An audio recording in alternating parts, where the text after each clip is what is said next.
First of all, I just want to say that I'm a podiatrist here locally in El Monte, and most of my patients are diabetics. And what I end up doing is saving their feet, which saves their lives. Most diabetics who end up getting amputations lose their lives within 5 years. It's a statistic that's very sad, and I don't want to amputate any more feet. So let's start educating our family members and ourselves to prevent diabetes. So I just want to see a show of hands of who has a friend or a family member with diabetes. Pretty much everyone in the room. I've been working with some diabetics this year to help them change their healthy habits, their daily habits. And so I put them in on my handout here in a very simple way to just break it down into a couple basic steps. So I have it broken down into slow down, stand up, and intermittent fasting. So I'm going to start with slow down. So with slowing down, we really need to look at our sleep. So who in the room is getting 8 hours of sleep a night? All right, we got a couple. All right, Hazel, good example. We need to start working on getting our sleep.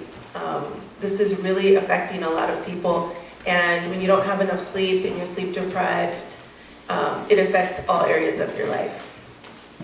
So one of the things that we do is start working on moving our bedtime back little by little. So let's say you go to bed at midnight, we really want to aim for 10 o'clock.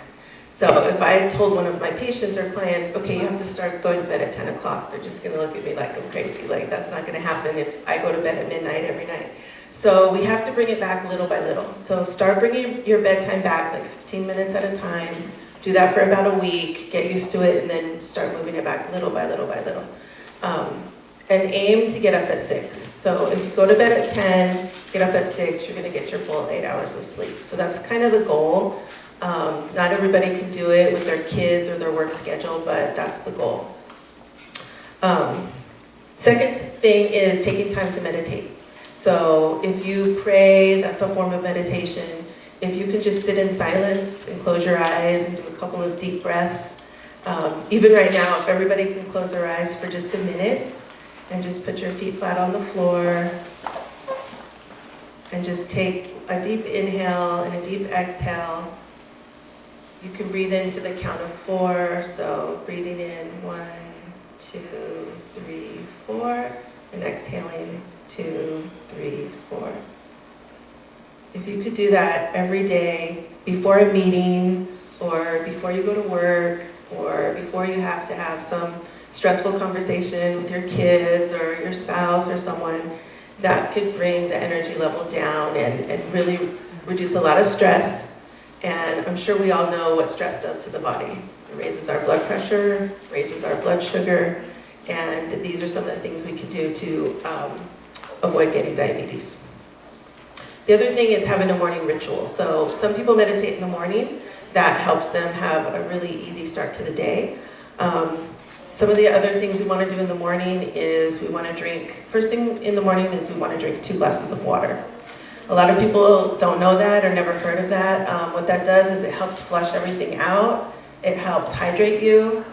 If you're waking up in the morning with stiff joints, you are dehydrated. If you have dry skin, you're dehydrated.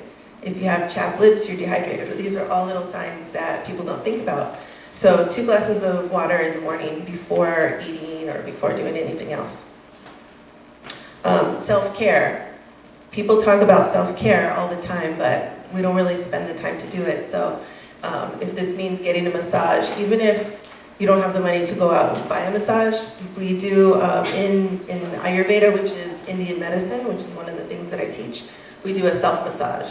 So what we do is we just get some lotion or some oil, we massage our legs, we massage our arms, we massage our feet before we go to sleep, and it actually helps you sleep.